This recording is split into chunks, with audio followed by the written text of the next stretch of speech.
para el partido era importante tener médicos insertos en instituciones, y yo a través de las instituciones podía trabajar perfectamente bien con montones de afiliados.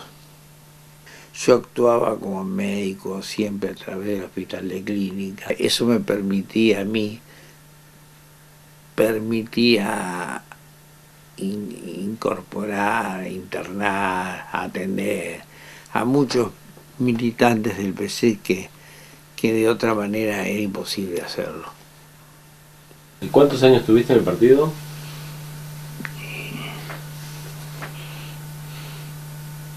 40. ¿Valió la pena o no? Sí. Nunca utilicé el partido para beneficio personal, cosa que otros lo hacían. Escúchame, ¿vas a estudiar siempre marxismo o alguna vez vas a hacer la revolución? ¿Y por qué te parece que los pibes jóvenes no militan tanto hoy? Porque cambió la época. Y el mercado ahora predomina, y entonces cada uno se salva, cosa que no era antes así. ¿No hay inquietudes sociales entre los médicos jóvenes? Muy poco. Están todos los mangos. ¿Y antes, cuando vos entraste a medicina, para qué estudiaban los pibes? Estudiaban, pero tenían otras inquietudes. Y se trabajaba más con las villas, con la gente joven. Y ahora está todo en mangos. En la época de la dictadura se produce el gran crash. Y entonces acudí a Abraham Cohen, que era en ese momento jefe de sangre del Clínicas. Yo sabía que era del PC y que el PC no estaba con la lucha armada, pero sin embargo él me dijo que me iba a dar toda la sangre que necesitara. Y en eso Cohen, uno de los rasgos distintivos de él era eso, ¿no? La entrega y la solidaridad y un humanismo que era efectivamente aspectos dignos de destacar.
vino tu papá para acá, para Sudamérica?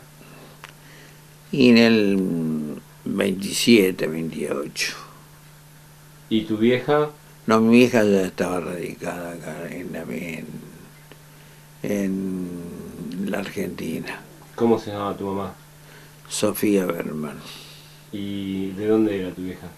de ¿Y Rusia, tu papá? ¿De qué país era tu papá? de Austria. Cuando pudieron volver a emigrar de Europa a América Latina, emigraron los varones a América Latina, América del Norte, que eran dos, y las dos mujeres con los viejos eran asimilados a la Argentina. No los dejaron entrar en América del Norte.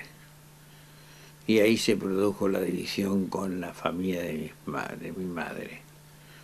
Y mi padre era el único que tenían toda la familia muerta por los alemanes. ¿A quiénes mataron los nazis? A mis abuelos, a mis tíos, o sea, tía, al esposo de mi tío. ¿En qué país los asesinaron? En Austria, ¿En Austria? todo en Austria. ¿En qué año sabés más o menos? Más o menos entre el tren, porque mi padre le mandó pasajes para venir a la Argentina, cosa que no llegó. ¿Y en qué año más o menos fue que los En mataron? el 35, entre el 36 y el 40. Que vos tenías 4 o 5 años. Yo tendría 7, 8 años. ¿Cómo se llama tu viejo? Jaime Wolf. Mi viejo provenía de la Primera Guerra Mundial, y como vio que había mucho antisemitismo, pasó por Israel. Él estuvo con la juventud de Jabotinsky, que eran nacionalistas, que eran muy anti-árabes y anti-ingleses. Y si bien no eran enemigos, pero sí no eran amigos de la juventud de la Shomer HaTzair. ¿Por qué? Porque la Shomer HaTzair era mucho más amplio, mucho menos rehambre. Y mi padre tuvo que volarse de Israel por razones políticas, estuvo preso en Chipre y después volvió para la parte de Latinoamérica, donde se puso a reclutar gente para el Estado de Israel.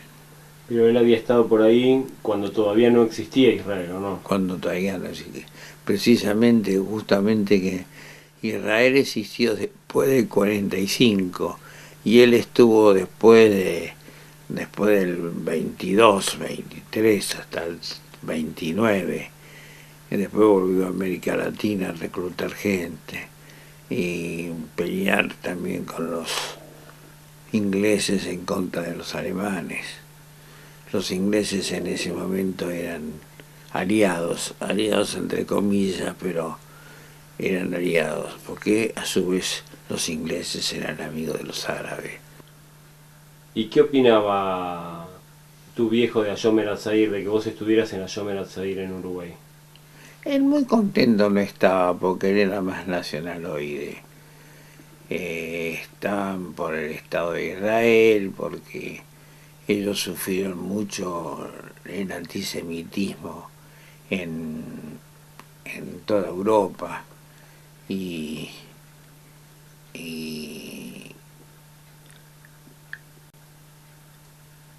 Israel surge a raíz del antisemitismo que hay en Europa.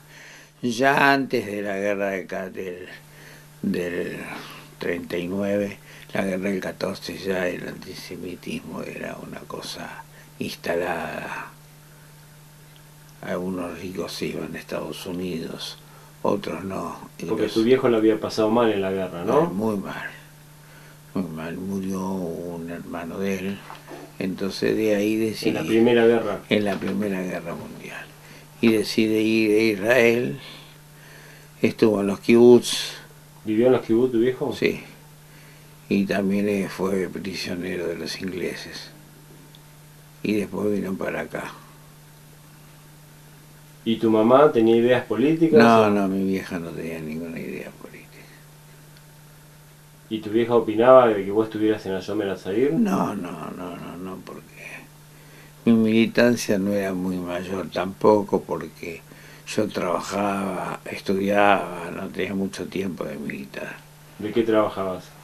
Trabajaba en tiendas y hacía el de repartidor y iba al colegio y eso me llevaba todo el día. ¿De qué hacías en las tiendas? ¿Qué repartías? En las tiendas repartía mercadería y se la llevaba a los clientes que dejaban sus direcciones. Y de esa manera uno estaba en la sección de reparto.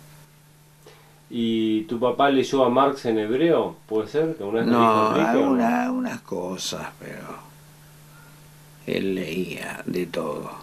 Era un lector generalizado, pero no en especial a Marx. ¿Había escrito algo sobre Spinoza una vez? Sobre Spinoza, que también fue excluido del judaísmo y que después volvió, que ahora está otra vez excluido. ¿Y tu hermano Enrique estaba en la Yomer Atzair también? No, mi hermano Enrique, por su patología de enfermedad, prácticamente era seguidor de mi padre. Y la Yomer Atzair era una organización judeo-socialista donde predominaban las ideas sociales, pero también las judías. Justamente era época después de la Guerra Mundial, donde hubo tantos muertos y el Holocausto, y donde en Uruguay, que era un país con bastantes leyes sociales avanzadas, la Yomer Atzair era una de las organizaciones que permitían el desarrollo de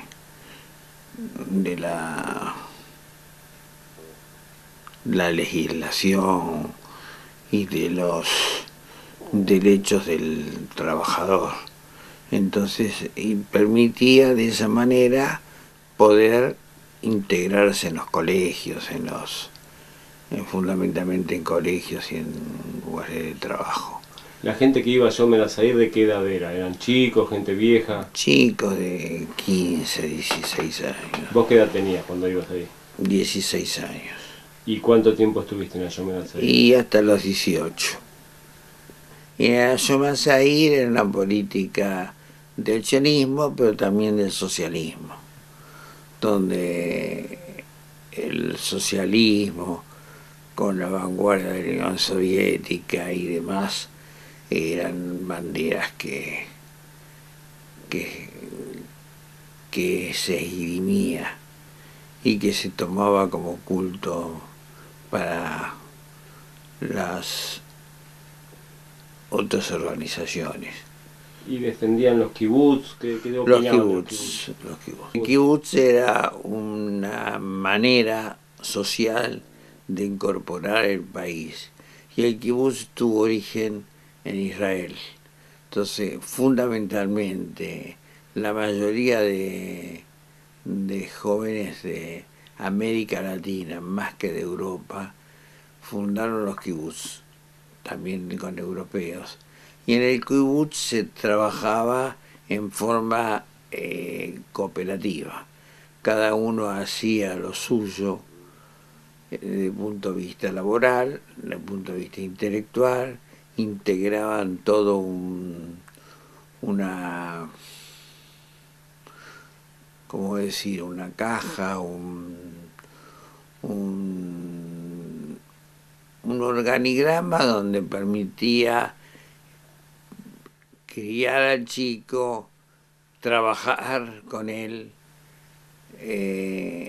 comprar libros, festejar, animar al sionismo, que en esa época tenía una orientación mucho más izquierdosa que ahora.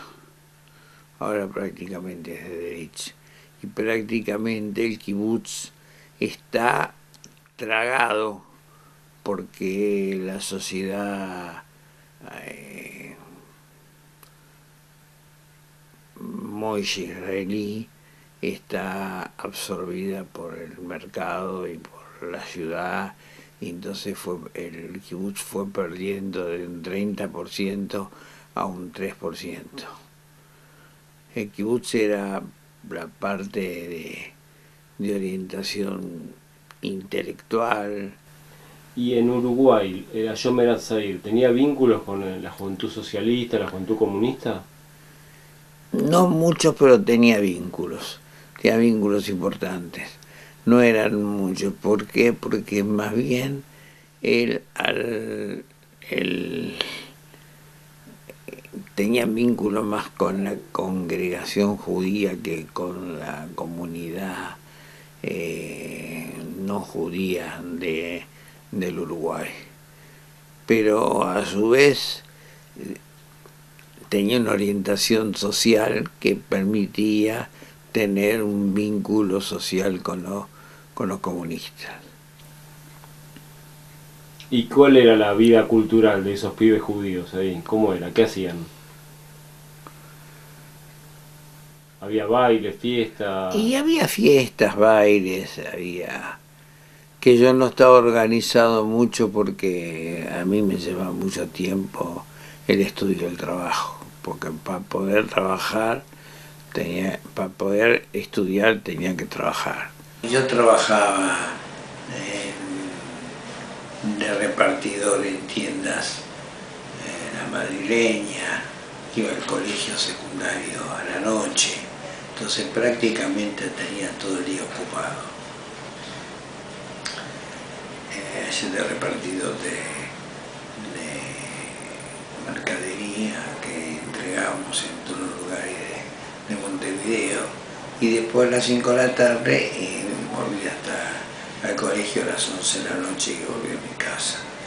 Y esa era mi vida, hasta los sábados en esa época se iba al colegio y se trabajaba a mediodía. Prácticamente tenía un día libre en la semana, que ese día lo ocupaba para estudiar, para divertirme, para hacer cosas mías, y a veces ir con jóvenes a diferentes parques. ¿Y en la Juventud Comunista de Uruguay estuviste? No. ¿No tenías vínculos? No, el vínculo era muy precario. La Juventud Comunista uruguaya era precaria, se trabajaba en varios lugares, iba al colegio y no tenía vínculo prácticamente ninguno. El vínculo lo empecé a adquirir aquí en la Juventud Comunista de la Facultad de Medicina, cuando empezamos a tener problemas de cátedra,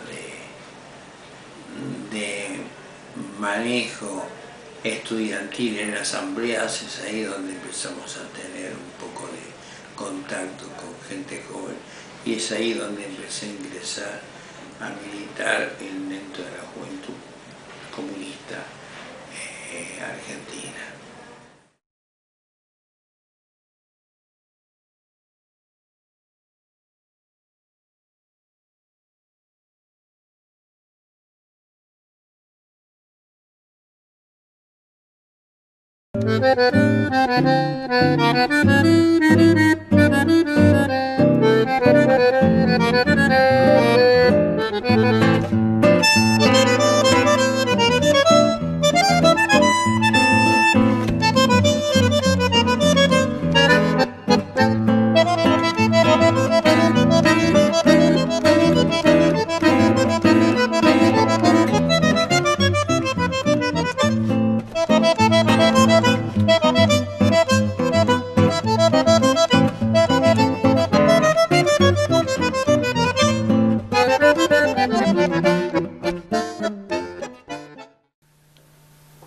Bueno, y te viniste a Buenos Aires y ¿cómo te vinculaste con la Juventud Comunista?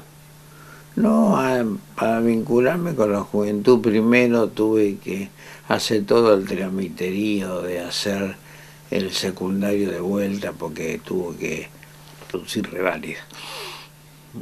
La reválida prácticamente tuve que dar todas las materias de vuelta libre. Y así fui incorporando y después el último año me incorporé a un colegio, así terminaba en una vez por todas, y en 3 años di todas las materias libres. Y di examen de ingreso en la Facultad de Medicina y lo aprobé, y después dentro de la Facultad de Medicina empecé a integrarme a la Juventud Comunista. Producíamos huelgas, se producían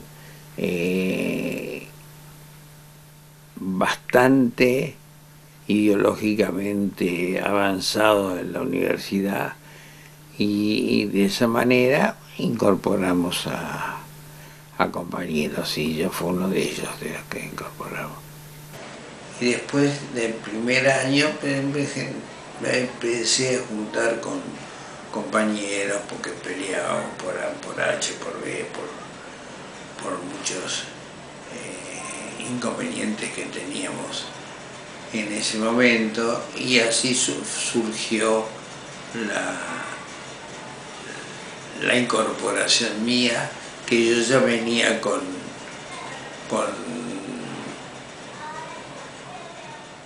un ánimo y con una, si se quiere, progresión de lo que era la Juventud Comunista, y la incorporamos acá. Acá en predominancia había de orientación radical, había de orientación peronista y había trotskista.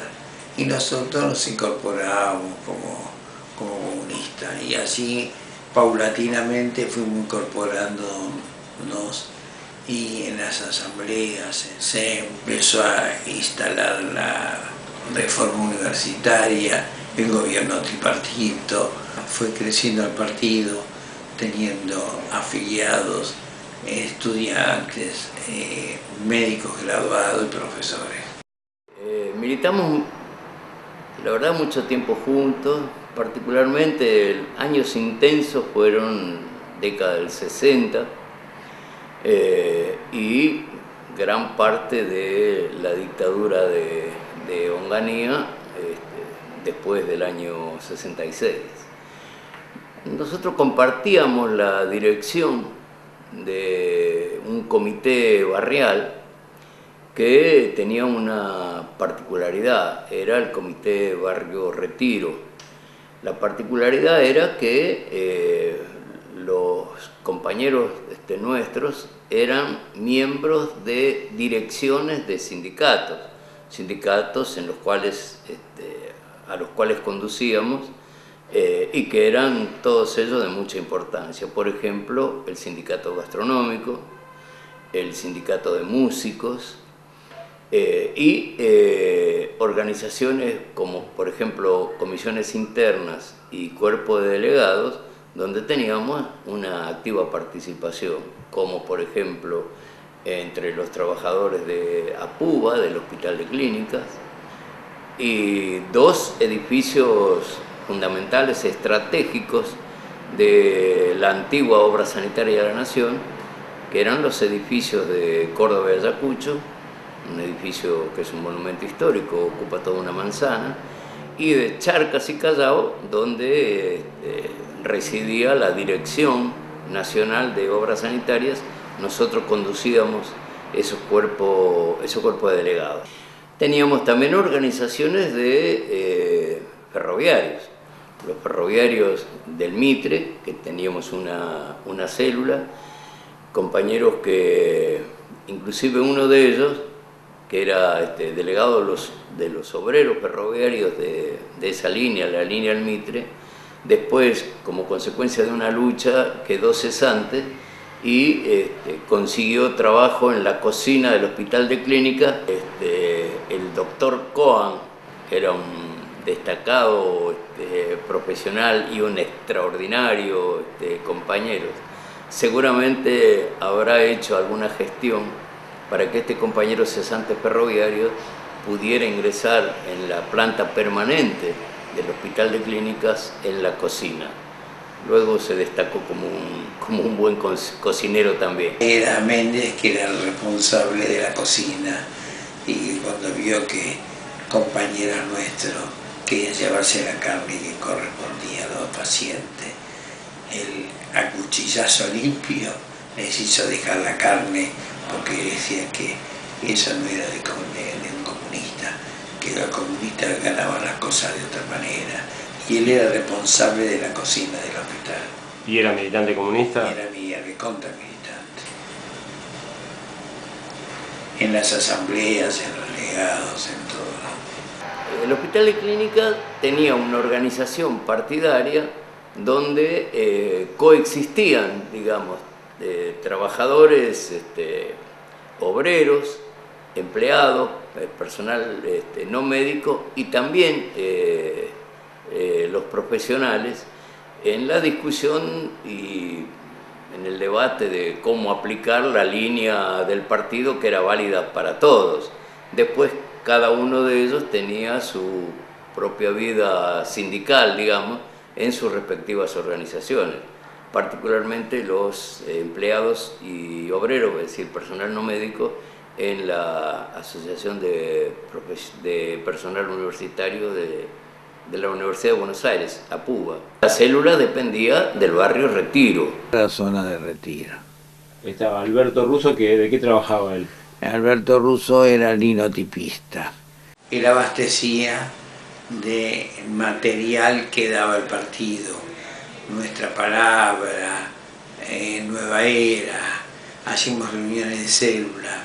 O sea, él desde afuera se comprometía con los militantes que estaban dentro de los cuadros hospitalarios.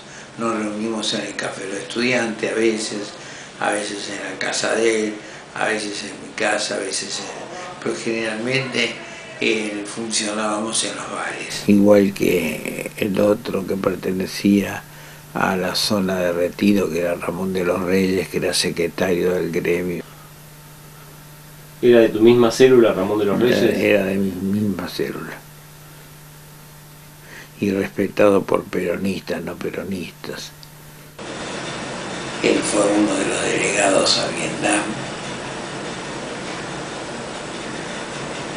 y llevaba colectas de nuestra organización.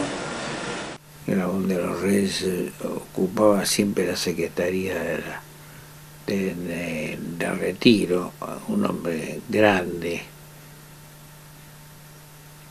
con su mujer enferma, pero y tenía un hijo adoptado que sigue siendo miembro del partido, y él fue un tipo muy querido, muy amigo. Un capítulo aparte, Ramón de los Reyes él venía de Olavarría,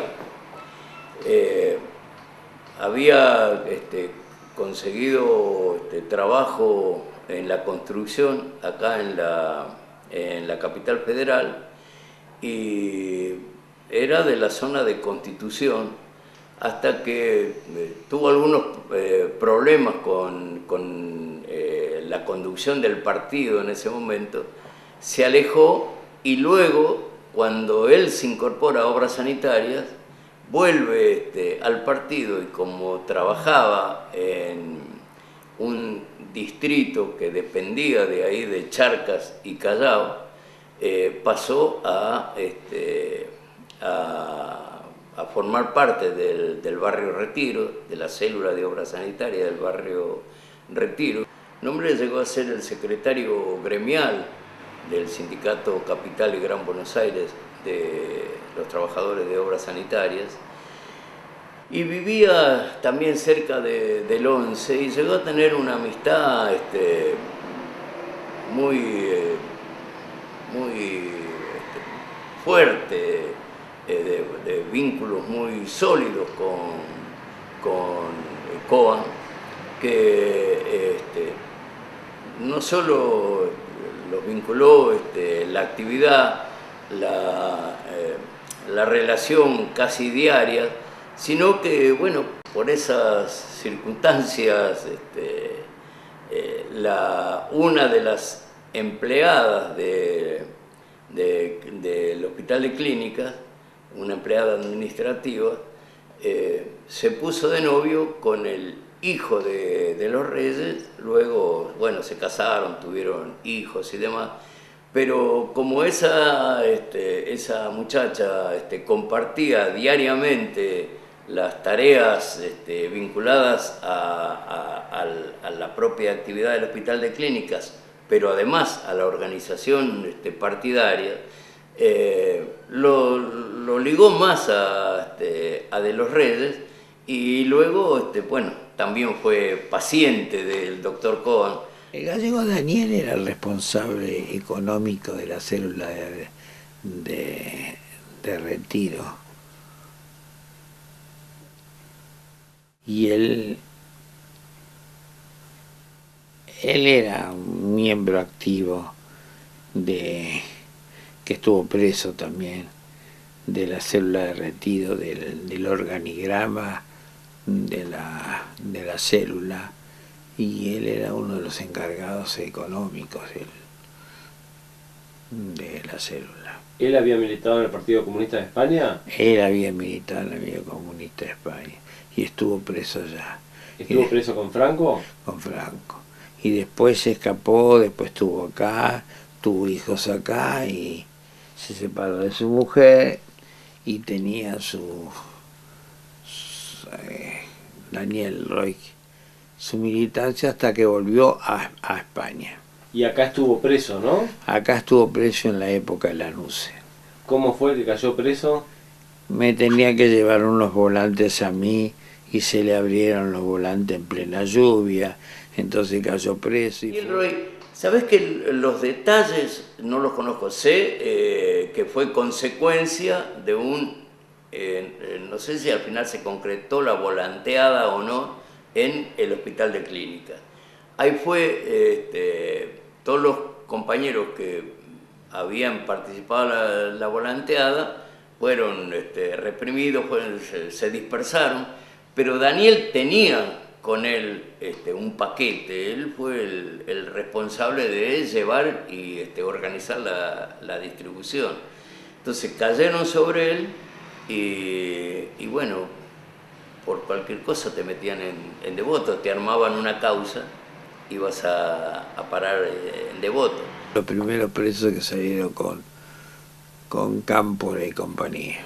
¿Con el Devotazo? Con el Devotazo. Y él salió en la primera línea de los Montos y los revolucionarios. Fue considerado por todo el aspecto comunista, trotskista, montonero, era como un baluarte. Que era un hombre grande ya, ¿no? Un hombre grande. ¿Qué edad tendría cuando se salió? 65 años. Y después volvió a España y de allá no volvió más.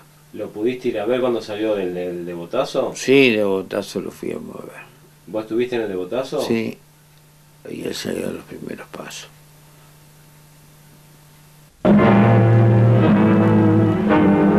Por medio de la propaganda impresa, una ideología perturbadora extraña a nuestro medio ha estado y pretende seguir amenazando a la sociedad argentina. El comunismo. El virus ideológico prende en los ambientes donde impera la vagancia. El mal se propaga también mediante la acción organizada de agitadores profesionales. Gérmenes de esta naturaleza incuban fácilmente en las mentalidades incultas y en la juventud ingenua e inexperta. Las subversivas ideas comunistas penetran en los medios ya abonados a tal efecto, expandiendo el mal y conspirando contra el bienestar y el normal desarrollo del trabajo. De ahí los actos de sabotaje, las huelgas, la paralización de obras, los accidentes provocados, incendios intencionales. Y luego la anarquía, disturbios, perjuicios de toda índole, el desorden, la violencia.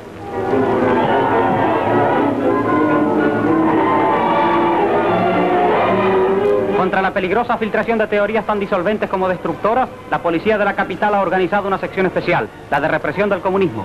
Esta oficina técnica especializada ha intensificado las medidas contra la expansión de semejante tóxico social. Datos y antecedentes acumulados dan por resultado severas y oportunas disposiciones ejecutadas por personal competente.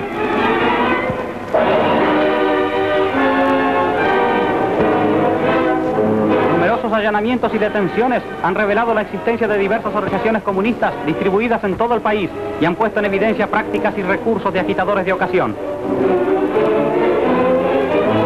Completando el exterminio de esa disolvente propaganda, para arrancar de cuajo el mal que amenazaba minar nuestro medio social, la policía dispuso recientemente la destrucción de cientos de miles de libros y folletos de propaganda, así como la inutilización de imprentas clandestinas incautadas en cantidad verdaderamente alarmante.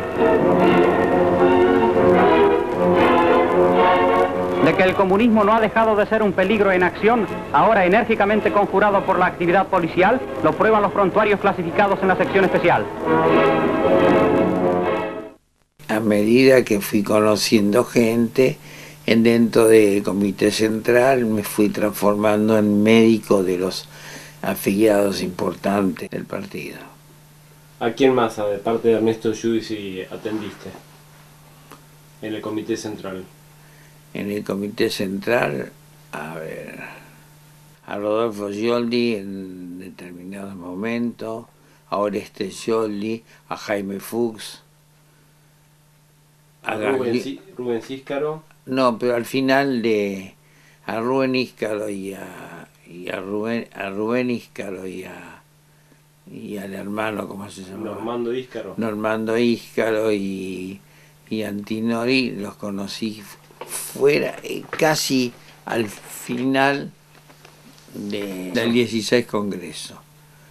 Y aunque algunos fueron expulsados, yo mantenía un cierto vínculo con ellos a pesar de la expulsión. También Fadier, en una época bastante importante, la atendí por su artrosis y demás, y venían al hospital. Y esas brigadas internacionales que fueron a España a dar su vida por la República, para mí son el testimonio más alto de lo que significa la solidaridad entre los pueblos. Un espíritu de entrega, de sacrificio. Y de Yo tengo un amor tan profundo por aquel pueblo y un respeto tan grande por lo que aquello significó. Yo le diría a usted que marcó mi vida. Me imagino. Definitivamente. Me imagino. Definitivamente. Me imagino. Y no solamente la mía, sino la de miles y miles de argentinos y de no argentinos. Claro. Cira La Peña la atendía también. Y yo desde el hospital atendía a mucha gente del partido. No preguntaba su razón social y los incorporaba, los internaba. Y era una manera de ayudar al partido. Y así fui consiguiendo, a través del hospital, fui internando y mejorando y atendiendo muchos militantes que no tenían coberturas médicas. Y había una comisión de médicos en el partido, ¿estuviste ahí? Muy poco. Con Lito Quater, que él se dedicaba únicamente a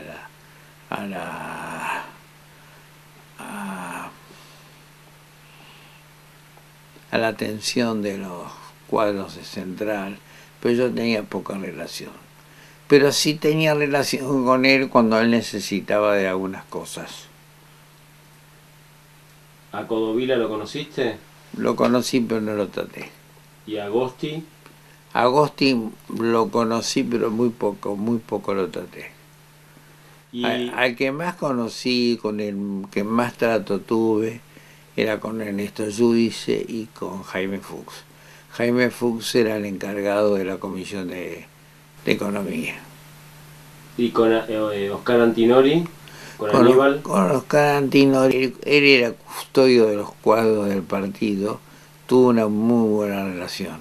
Los medios conspirativos no eran solamente autodefensa, porque siempre tuvimos,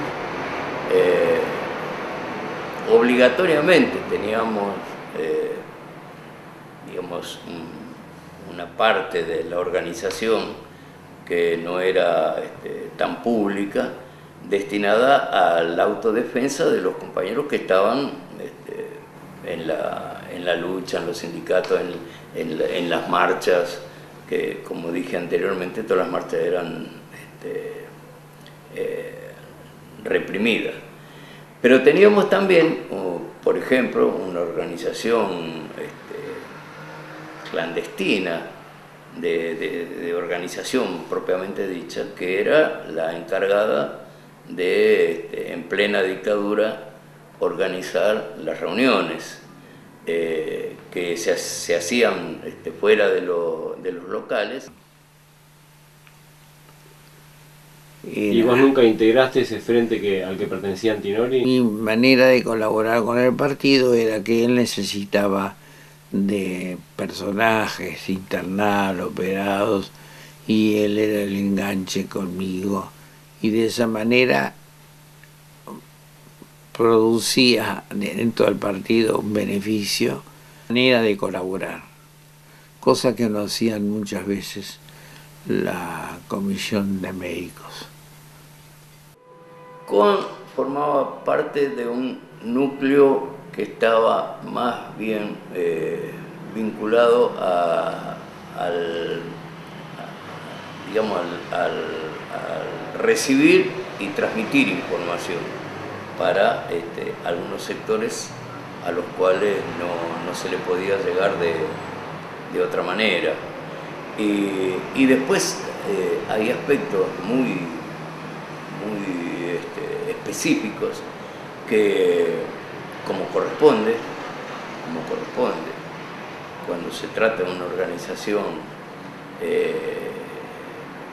conspirativa, los que no estamos en esa tarea, porque la mía siempre fue una actividad pública, los que no estamos en esa tarea no sabíamos, no conocíamos los detalles de qué se trataba. Conocíamos en general como miembro de una dirección del barrio, pero la especificidad del problema únicamente la organización del partido, del Comité Central para abajo, la que estaba destinada para eso era la única que conocía en detalles estas cuestiones. ¿Y estuviste una vez en una reunión de Comité Central en una quinta? Varias veces. En esa época se reunían en forma clandestina, entonces había que ir y tener la infraestructura necesaria desde el punto de vista médica por si se componía.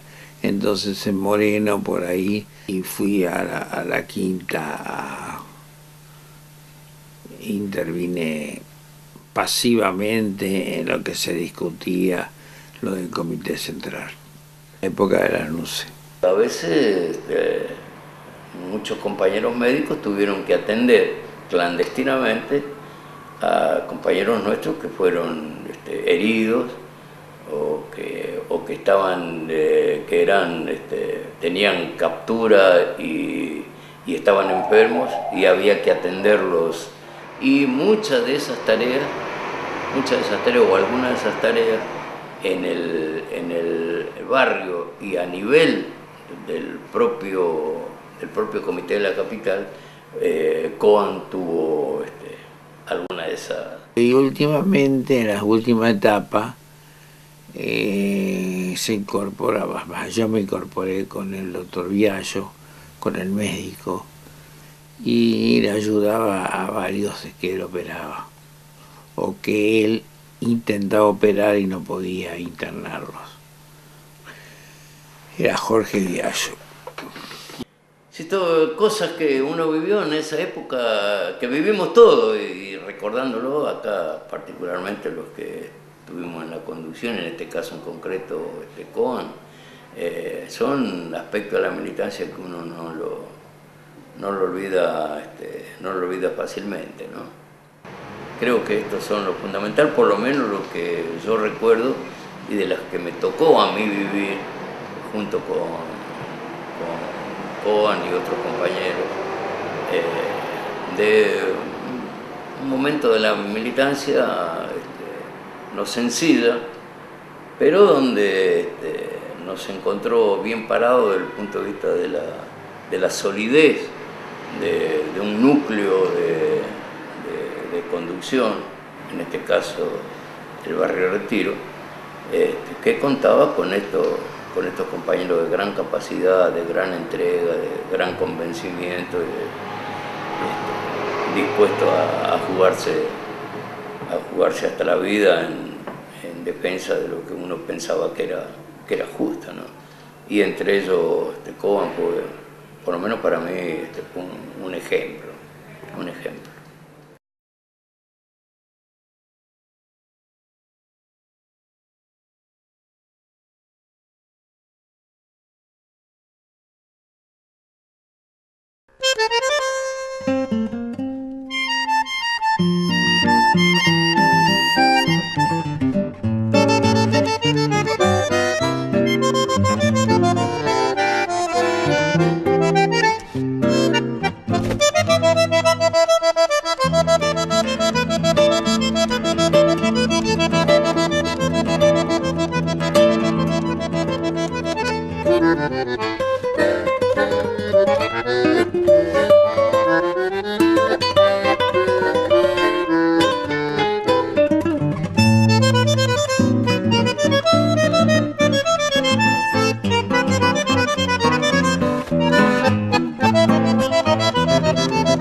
Yo entré al hospital en una época en que tenía un enfermo de la fábrica Losadur y que anduve por 4 hospitales para ver si podíamos internarlo, pues tenía la cara toda destruida.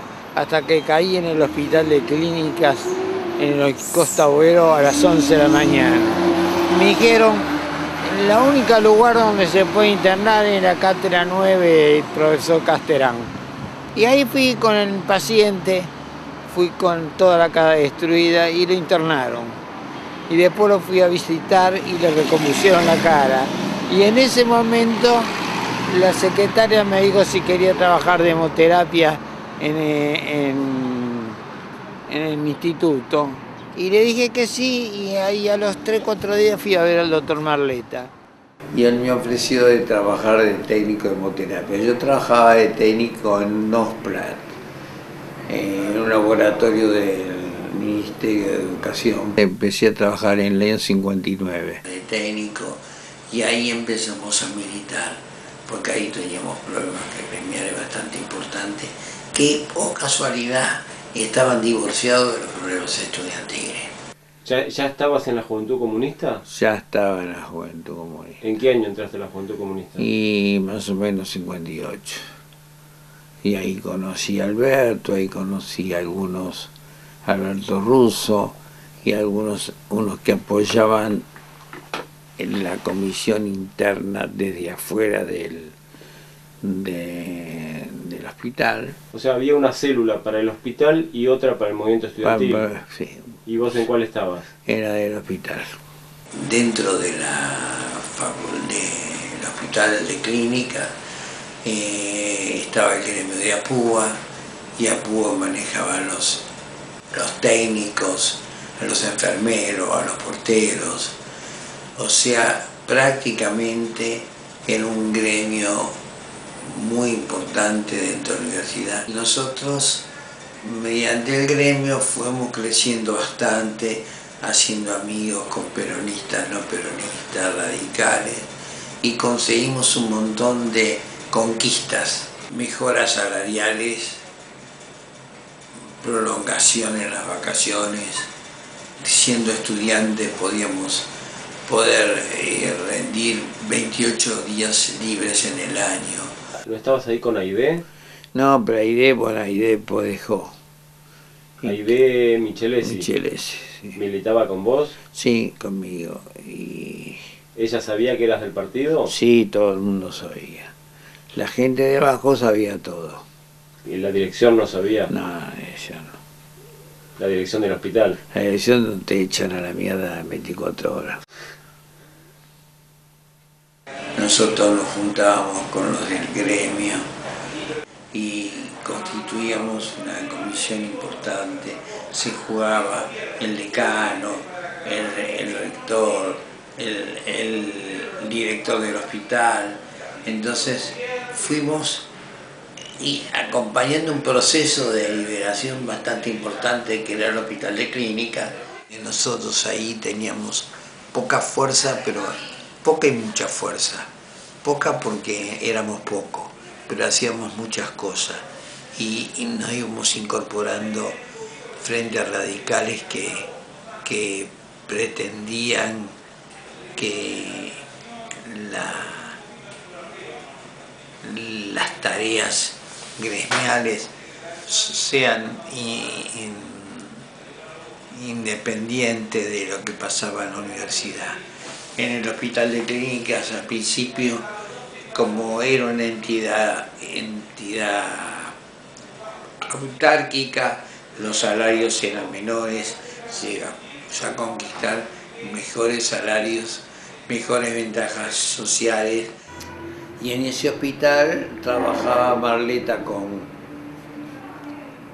el profesor Brea y preparábamos la sangre los domingos a la mañana. El doctor Brea era el jefe de la cirugía cardiovascular, que fue el primero que hizo, invitó a mucha gente del extranjero, y Marleta era el otro pilar de la hemoterapia. Y de esa manera él después fue a Estados Unidos y equipó el Hospital Nuevo de Clínica, donde yo estoy hablando, que se inauguró en el año 62 o 63.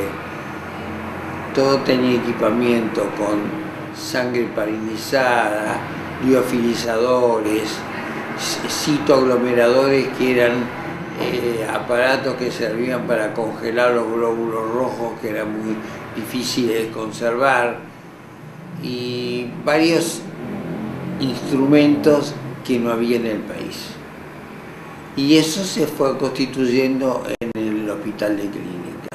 Y a raíz del hospital de clínica fueron saliendo en otros sanatorios gente formada de esta manera. Marleta era uno de ellos, uno de los maestros de la especialidad de hemoterapia e inmunomatología.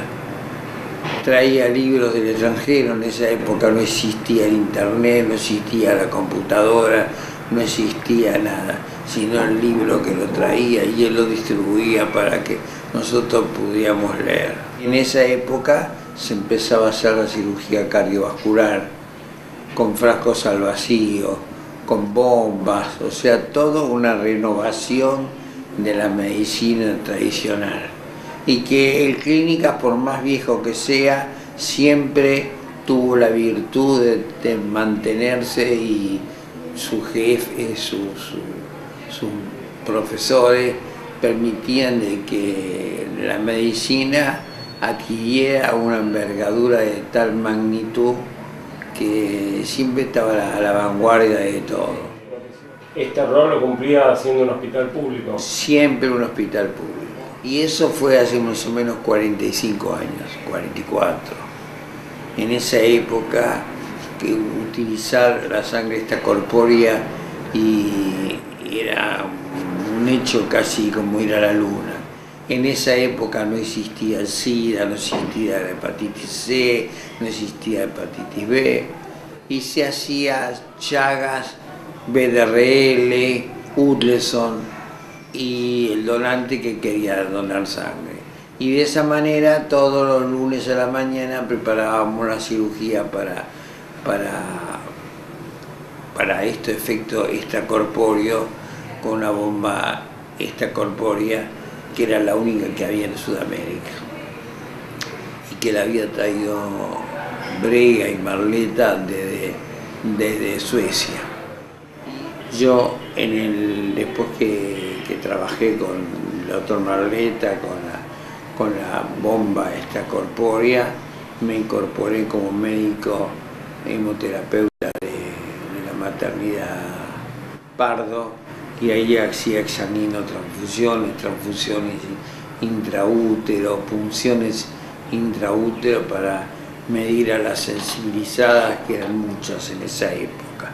En esa época recién se comenzó a fabricar la vacuna anti-D y el gobierno la empezó a dar. Pero acá llegaban muchas pacientes sensibilizadas, quiere decir que ya estaban previamente con anticuerpos, y nosotros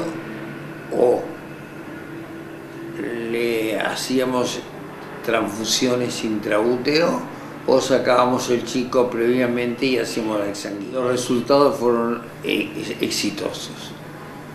También con las sensibilizadas que yo tuve anteriormente hice la tesis, porque nosotros incorporamos la plasmaféresis como un método terapéutico gratis y era el único que había en el país, y nosotros de esa manera podíamos hacer 30, 40 plasmaféresis a una embarazada durante su gestión, y de esa manera poder permitir llegar a 32, 33 semanas o 34 y tener el chico, y después hacerle exsanguinotransfusión o lo que sea necesario para poder salvar. Era una de las maneras de terapéutica segura, que después el tiempo fue superando con transfusiones intraútero y otra metodología. El hospital de clínica, desde la época de Onganía, que tenía presupuesto propio, tenía presupuesto de la Lotería Nacional, fue quitado el presupuesto por un decreto ley, y ningún profesor, ningún investigador, ningún miembro del consejo de la Facultad de Medicina ni de rectorado hizo algo o hicieron cosas, pero no se pudo restituir, y siempre dependió de la Universidad de Buenos Aires. O sea, pasó a ingresar el presupuesto de la Universidad de Buenos Aires. Y los rectores no querían dar al hospital por el gran presupuesto que tenía. En el tiempo la medicina se hizo más cara, se hizo mucho más costoso, pero el presupuesto del hospital se fue achicando. Se fue agrandando, pero achicando a la vez porque no estuvo acorde a los tiempos que venían corriendo. En la época de Menem pasó a ser hospital de autogestión, cosa que fracasó. Yo nunca quise estar en la dirección del hospital, de ninguna manera. Había que apoyar determinado sector de la población, de la dirección, y dependía de la buena voluntad o mala voluntad del director y de los demás integrantes, y por eso no quería tener ninguna relación. En cambio, la relación que tenía yo con los demás miembros del hospital era mucho más fluida. ¿Cuántos años trabajaste en clínicas? 46 o 47. ¿Fue una buena época trabajar en clínicas para vos? Muy buena.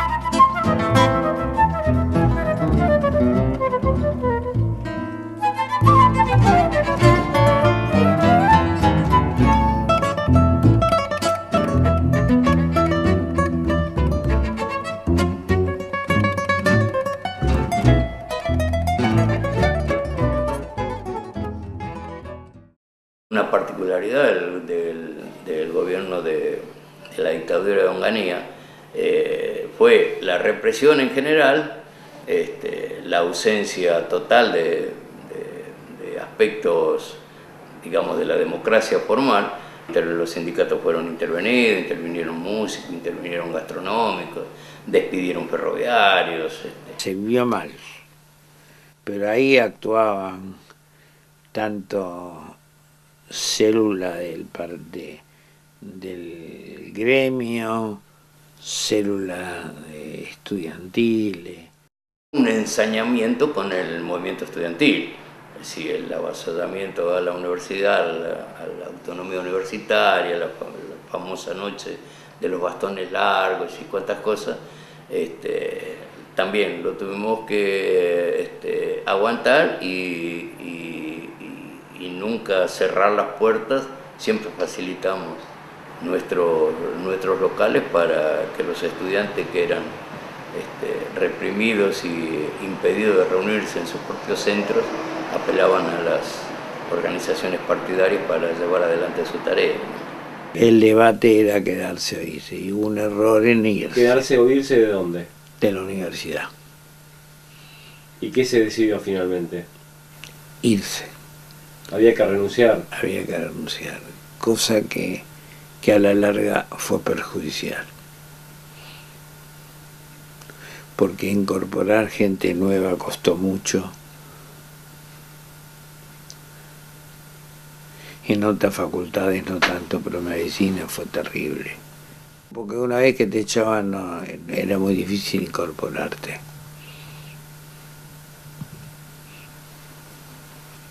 No era como otras facultades.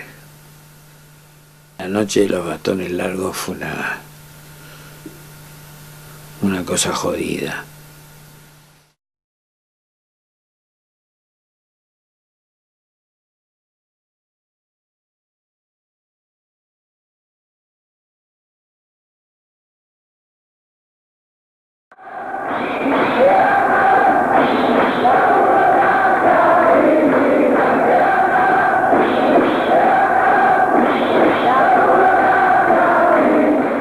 Tosco, ¿cuál va a ser la política a emprender desde esta nueva dirección de la CT Cordobesa? Bueno, nosotros señalamos que el plenario de gremios confederados ha resuelto reiteradamente llevar adelante la lucha de la clase obrera en solidaridad con los demás sectores populares por las reivindicaciones inmediatas y fundamentales del movimiento obrero y del país. O sea que el objetivo fundamental son esos problemas resueltos por el plenario, y el medio indispensable es la continuidad de la lucha de la clase obrera de Córdoba en solidaridad militante con los demás sectores populares. ¿Y cómo fue que conociste a Agustín Tosco? Y Agustín Tosco a través de Sergio Peralta. Sergio Peralta tenía mucho vínculo con él. Tenemos la unidad de la CGT.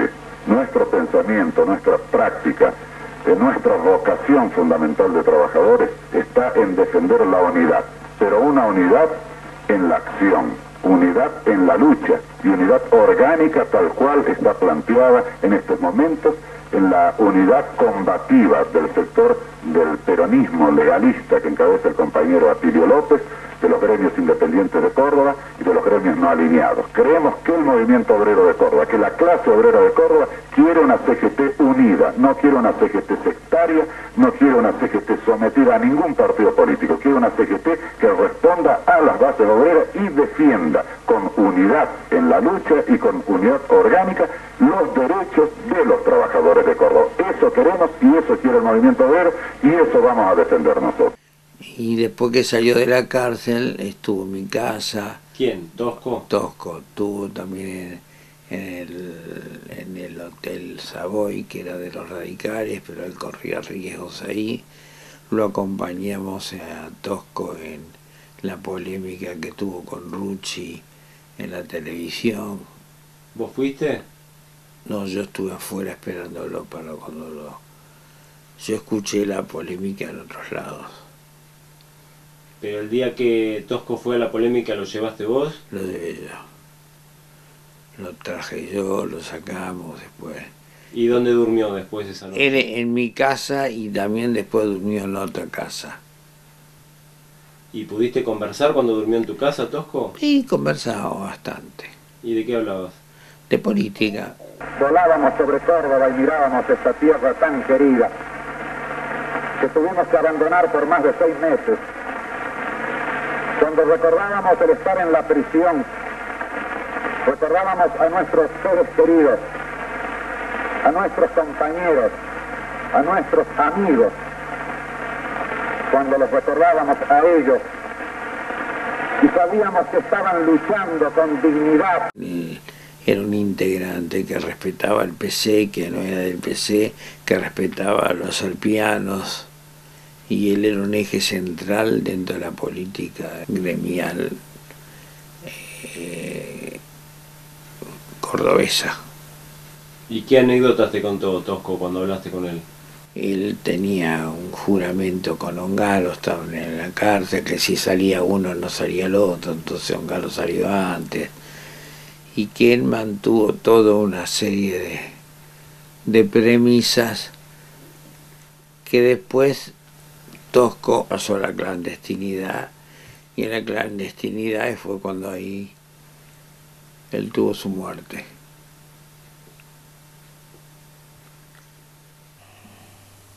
¿Y cómo era? ¿Un tipo sencillo? ¿Cómo era? Sencillo, totalmente sencillo. Él era un gremialista que no abusaba de su poder, y que él, mientras él era dirigente, también seguía siendo trabajador de luz y fuerza. Era muy respetado, y después trajo a Canelles para acá, porque después del Cordobazo Canelles sufrió mucho allá y el partido lo trajo. Ellos tenían vínculos con Canelles. Jorge Canelles. Con Jorge Canelles. Que era de la UOCRA. De la UOCRA. ¿Y con Antonio Alac qué vínculo tuviste? Y Antonio Alac, a través de Antinori y a través de Salvador Caputo, pudimos traerlo a Antonio Alac. Vivió acá con su mujer, fuimos creando vínculos de amistad. Empezamos a trabajar en ese Chocón, empezamos a organizarnos con los trabajadores, porque queríamos tener una comisión interna que pudiera interpretar y desarrollar y defender nuestros derechos. Y logramos formular esa comisión interna, pero la burocracia sindical en ese momento impedía, digamos, que esa democracia se pudiera expresar con direcciones auténticas. Entonces fuimos y organizamos la huelga. Éramos más de 6.000, 7.000 personas en el Chocón y no teníamos representación. Y el primer día de huelga, o sea, unos 100 efectivos de la policía deciden, por mandato de la empresa y por mandato político, que teníamos que entregarnos. Y del resultado de ese ataque fue 14 heridos, 14 trabajadores heridos. Nosotros respondimos con piedra. Antonio fue otra de las figuras relevantes del partido, con el cual tuve una amistad muy profunda, porque era de los dirigentes gremiales queridos por todos.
Ernesto, ¿cómo lo conociste?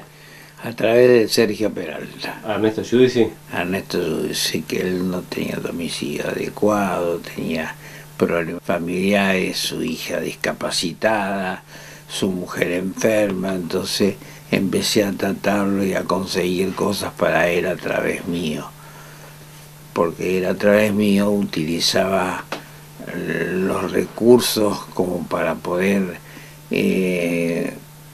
trabajar y curarlo. Con Ernesto Giudici permanentemente, desde antes de que se vaya del partido y después que se fue al partido, siempre fuimos médicos y amigos.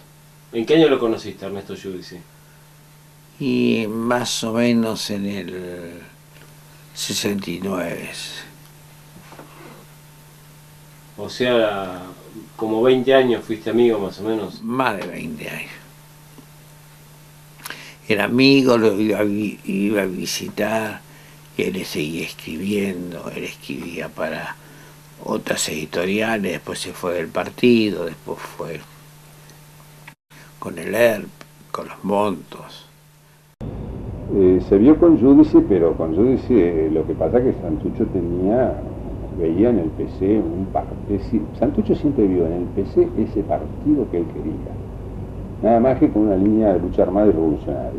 ¿Me explico? Ese cuadro del PC, esa disciplina del PC, esa abnegación del PC, todo. Entonces la entrevista con Giudici tenía más que ver con captarlo del PC, a tomar toda esa cosa del PC, además de Giudici como pensador y eso, ¿no? Ya con Giudici tuvieron una larga entrevista. Bueno, entonces él va con el plan de, primero, demostrarle a Giudici, por el cual tenía un gran respeto, de que el PRT no era trotskista, o que al menos no teníamos elementos lapidarios del trotskismo, y que tampoco éramos sectarios. Santucho lo que le dice a Giudici es que, bueno, que nosotros no le hace una crítica al PC. No empieza con esa cosa, ¿viste? Porque la Unión Democrática, por esto, la vieja historia, digamos, sino que dice, bueno, nosotros realmente tenemos un gran respeto por ese partido que consideramos que tuvo la bandera del marxismo hasta el año 45 en Argentina, que después la perdió, por razones que, bueno, no sé, no entra en detalle de eso. Consideramos que ese partido se ha burocratizado en su cúpula, pero que tiene una masa de militantes y una historia que es innegable, que es imposible de soslayar, que la construcción de una fuerza revolucionaria no puede dejarlo de lado, no puede darse ese lujo, etc. Y lamentamos la gente del PC, los intelectuales del PC que se van al peronismo, por ese lado más bien. Más bien la discusión con Giudici la empujó para el lado tipo Puigros. Me explico, grandes tipos del PC, pero que se engancha, porque para Santucho el problema era el peronismo, seguía siendo el peronismo. La entrevista entonces fue muy cordial, muy cuidadosa, ¿no? Y Giudici respondió más o menos en los mismos términos, en términos cuidadosos. Creo que una cosa que le dijo, bueno, sí, dice, para la estructura del PC todo lo que no es marxismo ligado al PC es trotskismo, es decir, reconoció los prejuicios del PC, ¿no? Nosotros reconocemos que ustedes son gente que realmente se juega en la lucha. ¿Y cómo fue la discusión cuando él se va del partido? Él no dio ninguna discusión. Él se fue directamente, hizo el libro y se fue. ¿Y en el partido se leyó ese libro o no? No, primero se dijo que era de la CIA, después dijeron que no. ¿Quién dijo que era de la CIA? Todos. Porque él lo escribió en 2 días, o 3, o ya lo tenía escrito. Ya le habían ofrecido ir a Checoslovaquia. ¿También a él? Sí. Él no quiso. Vos le llevas vino a Ernesto, Sí, ¿no? sí. ¿Tomabas con él o no? No. ¿Y de qué hablabas con Ernesto cuando te juntabas? De política, de estudio. A él le gustaba que estaba solo. ¿Cada cuánto ibas a verlo? Y cada 15 días. Los sábados muchas veces. Los sábados, siempre los sábados. ¿Pero qué iba los sábados de noche, de mañana? No, los sábados a la tarde. Y volvía a las 8 de la noche. ¿Qué llevabas? Y los remedios. ¿Y el partido no te prohibía que lo visites? El partido prohibía, pero yo lo llevaba a la Ponte. Porque consideraba que Ernesto Yudi era un enemigo del partido, cosa que no era tal. Él no estaba de acuerdo con un montón de cosas que después, con el tiempo, le dieron la razón. Y Ernesto Yudi se fue reivindicado como un adelantado de todo el proceso que se producía en el partido.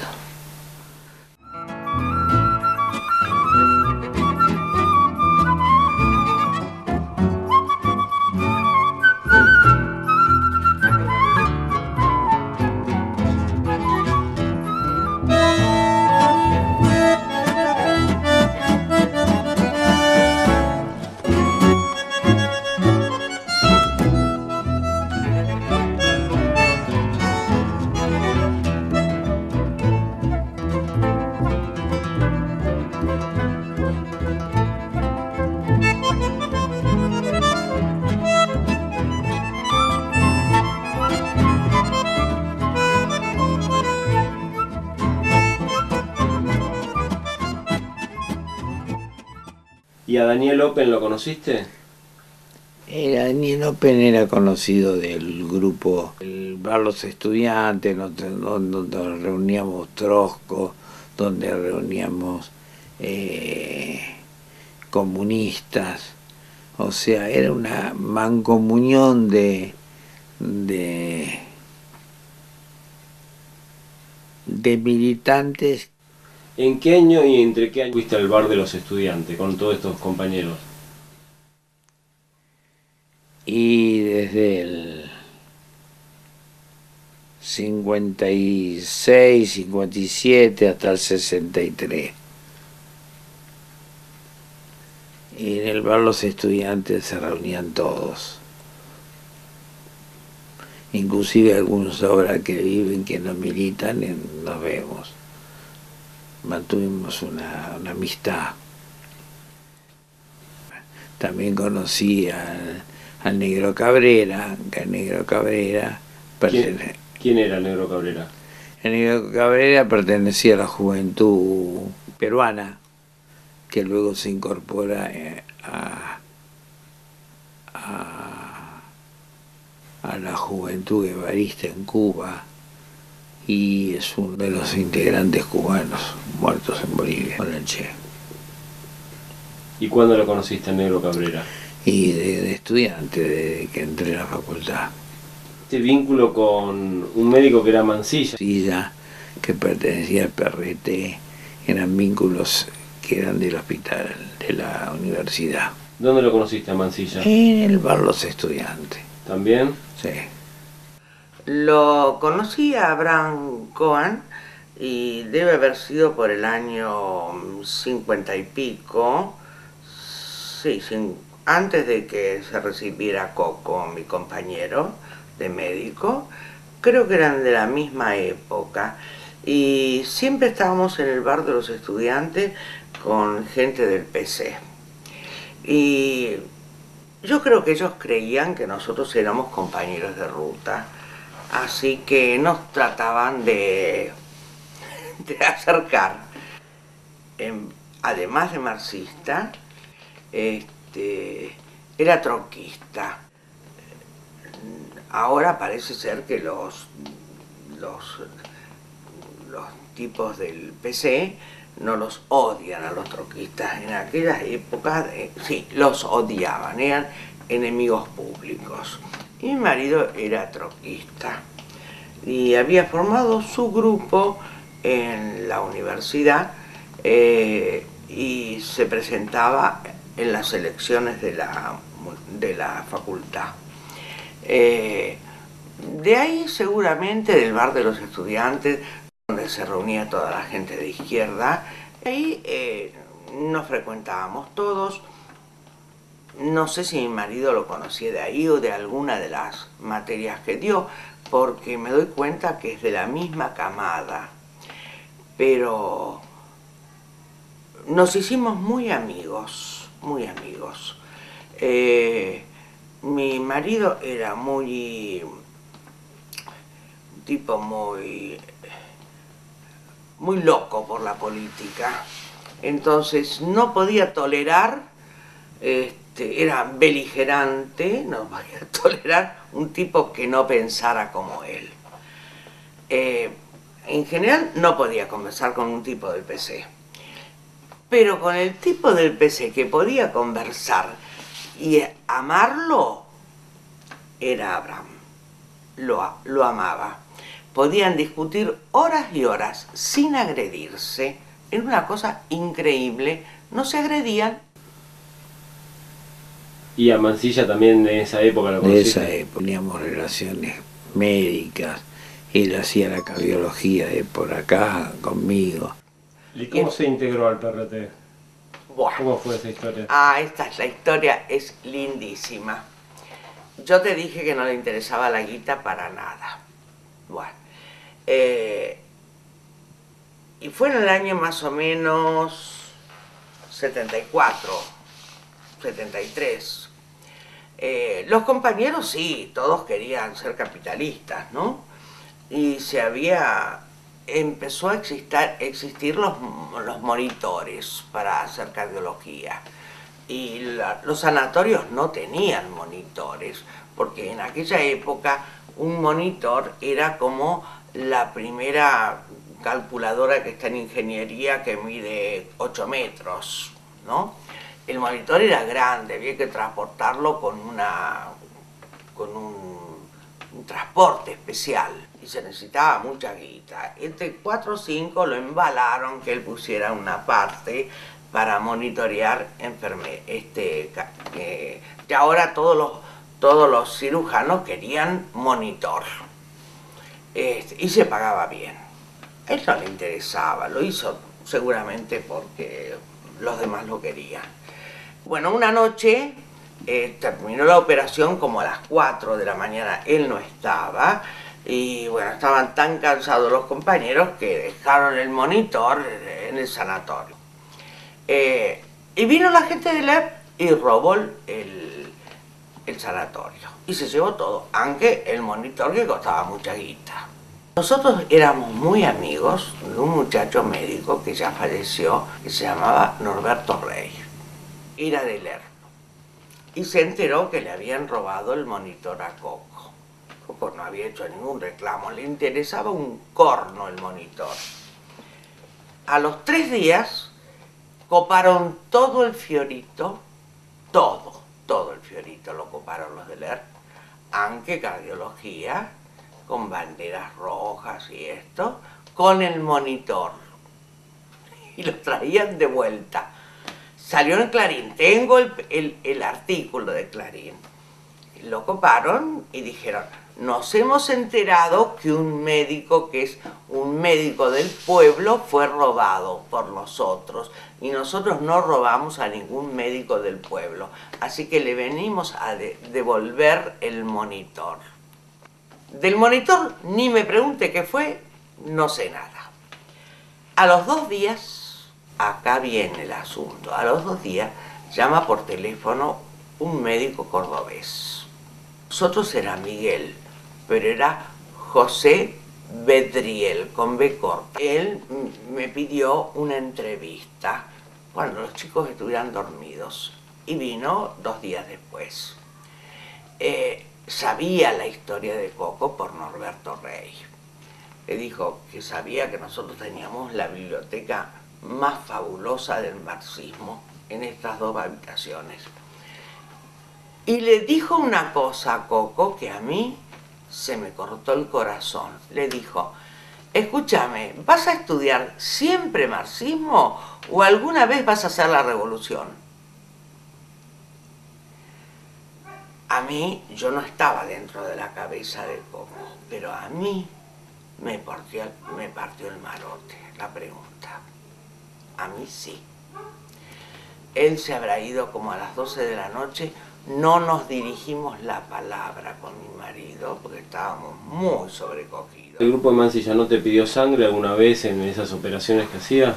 Y en eso yo se las daba, sin preguntar para qué, cómo. Me las rebuscaba de alguna manera para darles sin preguntar. Ellos usaban a veces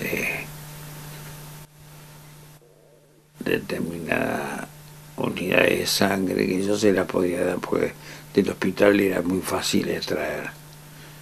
¿Pero ellos te lo pedían en el hospital o en el consultorio de tu casa? No, en el hospital. ¿Mansilla en persona o otra gente iba? Mansilla en persona, otra gente. ¿Qué eran? ¿Qué hacían? ¿Postas sanitarias cuando hacían postas sanitarias o rebusques? Porque ellos tenían sus sanatorios también y a veces no tenían cómo cubrir esas necesidades de la sangre. ¿Que por si tenían heridos? Heridos, es que ellos tenían heridos. A ningún compañero se lo dejaba de acudir a su ayuda, como el caso de un compañero que yo no lo conocí, pero sé que vive en Suecia actualmente y hace más o menos 25 o 30 años, cuando se escapaba de una cárcel en Rosario, le pegaron un tiro en la espalda, justo en la columna, y quedó parapléjico. Pero lo salvaron. Otro compañero lo sacó.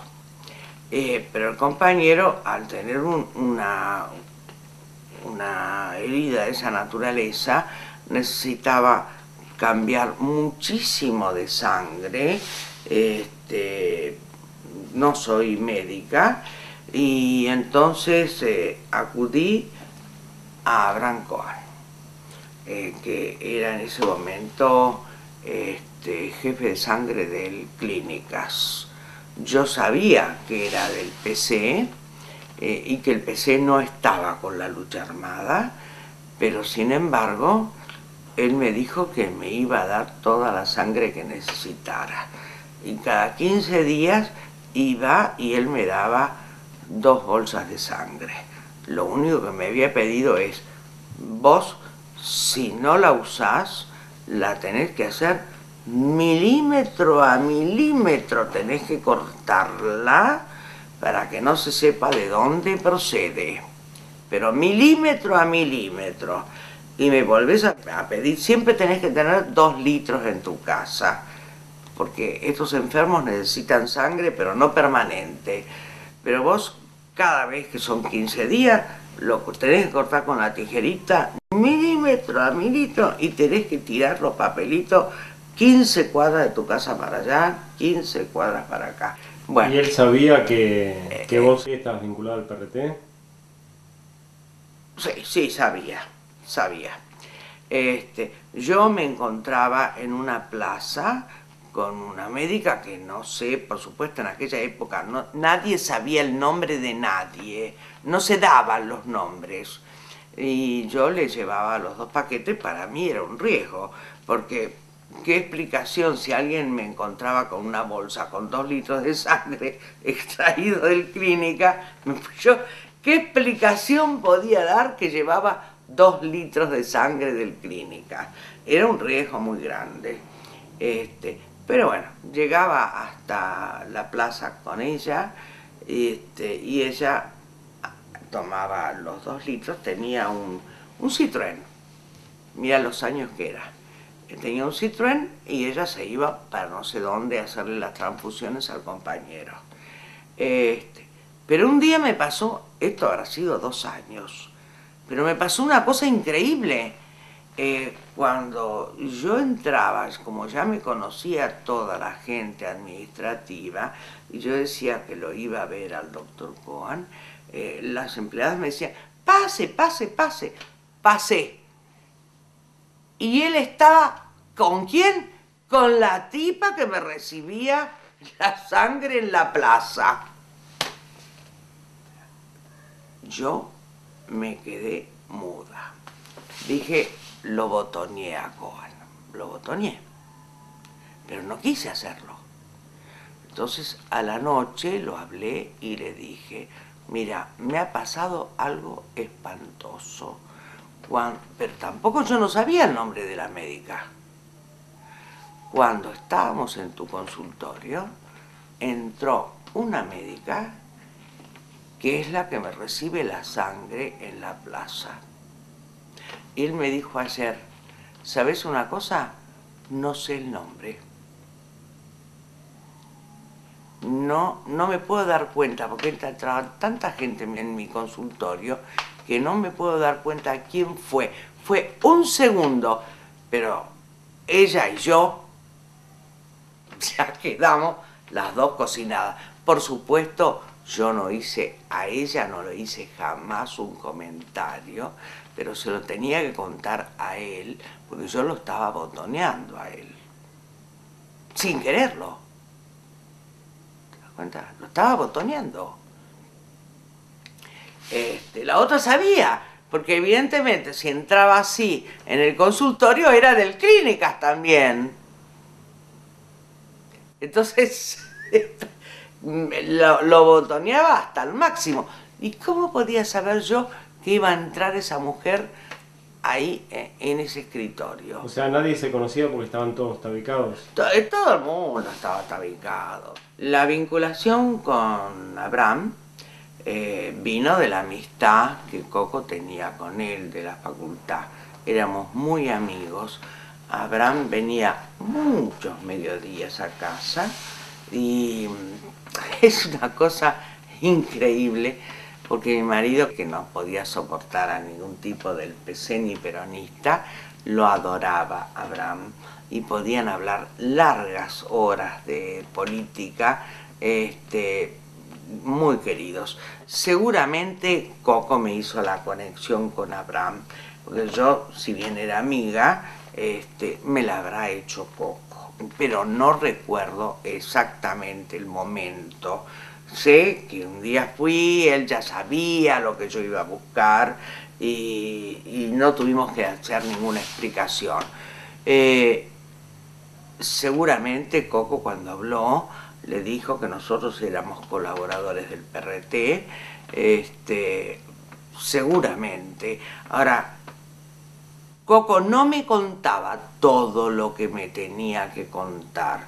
Si Coco hubiera tenido otra relación con Abraham, con más sangre para otra cosa, no me la hubiera contado a mí. A pesar de que éramos una pareja tan amorosa, él no me contaba a mí lo que yo no tenía que saber. No me lo contaba. Y cuando hacía una posta de sanidad, no me contaba absolutamente nada. Yo le decía, ¿cómo te fue? Me fue bien. Estoy aquí, me fue bien. Pero no me contaba nada, porque eran épocas muy cerradas, donde lo más importante era no saber. Yo lo aprendí desde ese momento. Lo más importante es no saber. No es no decir. No saber, no decir porque uno no sabe.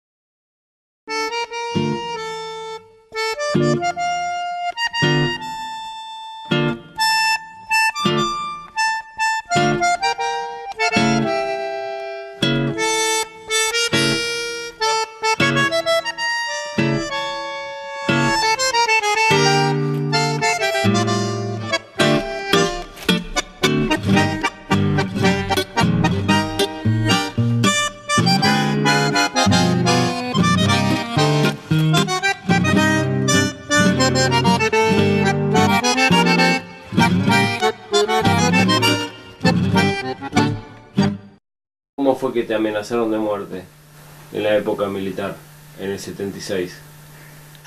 Yo nunca lo pude saber. Nunca pude saber cómo fue la declaración de muerte y cómo llegaron a mis laburos, a mis lugares. En todos los lugares fui amenazado, pero no pude saber, nunca conocer cómo fue mi... ¿Cómo descubrieron? ¿Cómo descubrieron? ¿Pero qué eran? ¿Llamadas, cartas? ¿Cómo eran? Eran llamadas. ¿Telefónicas? Telefónicas. Primero, al principio no llevé el apunte y después empecé a llevar el apunte. ¿Y qué te llamaban? ¿A tu casa o en los trabajos? No, en mi casa y en el trabajo. ¿Y qué te decían? Que me iban a matar, que me iban a hacer desaparecer, que inclusive me tuve que ir de mi casa. ¿Y dónde te escondiste? Y en la capital, en la casa de amigos. Inclusive yo trabajaba en sanatorio textil y los peronistas que estaban bajo régimen militar apelaban a mis conocimientos y yo permitía tanto atender comunistas como peronistas.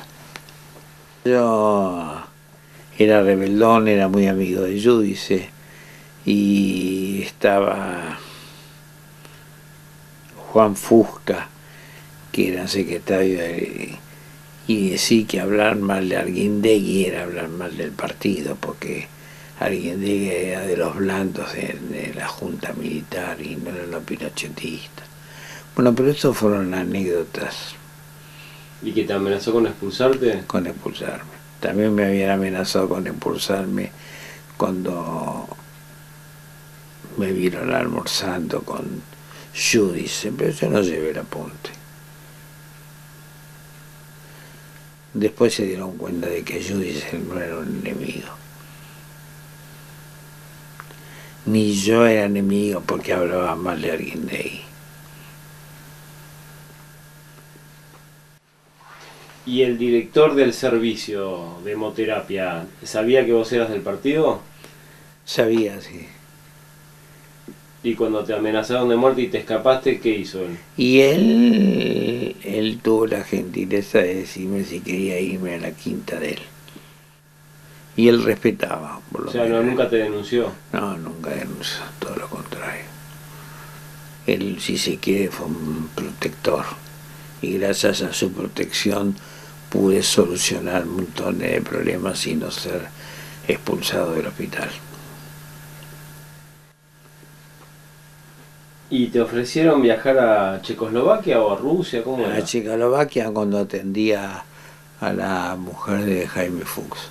Me ofrecieron 2 años ir. ¿Y por qué no fuiste? Porque no me interesaba. Yo ya tenía trabajo acá, era dejar los trabajos.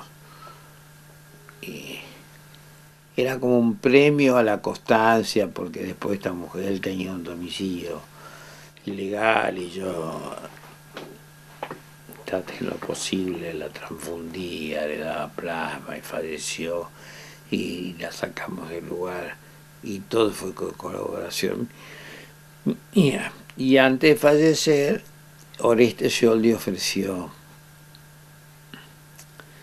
el premio a la ilegalidad que nosotros actuábamos con otros médicos y si quería ir, y yo dije que no. Nunca utilicé el partido para beneficio personal, cosa que otros lo hacían. ¿Y lo conociste al secretario general del Partido Comunista de Colombia, ¿no? ¿A Vieira? Bueno, pero Vieira lo atendía en un comité central organizado, secreto, entonces nosotros tenemos médicos que atendíamos a los demás y de paso atendíamos a diferentes personalidades que venían de otros países. Y aparte de Vieira, ¿a quién atendiste? que te acuerdes.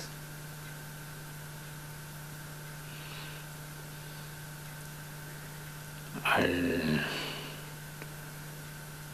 polaco Boloida Teitelbaum de Chile y Arismendi de Uruguay. ¿Lo atendiste también? Sí. A uno del sandinismo, ¿no? Uno del sandinismo,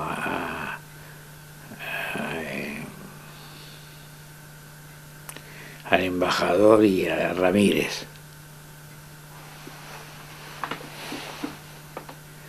Que ahora resulta que es uno de los más honestos socialdemócratas. ¿Y viajaste a Cuba? A Cuba. Y ahí me dio una mano Fanny Ederman, que ella tenía muy buena onda, tiene hasta el día de hoy. Y atendiste a un representante de la FARC, ¿no? ¿También? Ese sí. ¿A Javier Calderón? Era Javier Calderón. Nosotros planteamos que el socialismo sigue más vigente que nunca, que lo que acaba de caer no es el socialismo, lo que cayó fue una forma del socialismo, una experiencia, pero que el socialismo adquiere más vigencia que nunca, y precisamente que lo que dio origen a FARC fueron los grandes problemas económicos sociales del pueblo colombiano que no se han solucionado, por el contrario se han ahondado, y por lo tanto sigue vigente la lucha de FARC. Javier Calderón era amigo de Antonio Alac, y a través de Antonio Alac veíamos varias veces el Calderón hasta que desapareció. Está preso ahora, creo, en Colombia. En Colombia, pero de la Argentina desapareció. Compartir esas horas, compartir esos días, esos momentos, no solamente nos pone en tensión, sino de que también exige poner en la superficie aspectos o rasgos personales que quizás en momentos comunes no se ponen de manifiesto. Y en esos momentos es cuando tallan, ¿no?, aquellas virtudes que tienen que ver con la solidaridad, con la predisposición a ayudar, a escuchar, a aconsejar, a colectivizar, no solo la política, sino a colectivizar los sentimientos.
La medicina cada día se amplía más y tenés que tener mayor desenvoltura para poder aplicar esos conocimientos.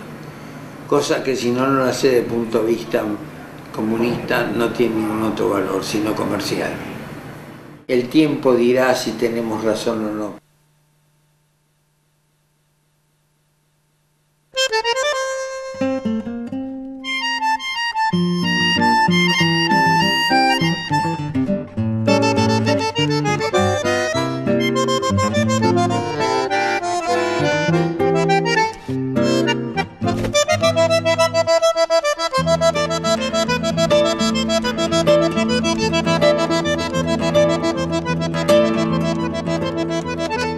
Thank you.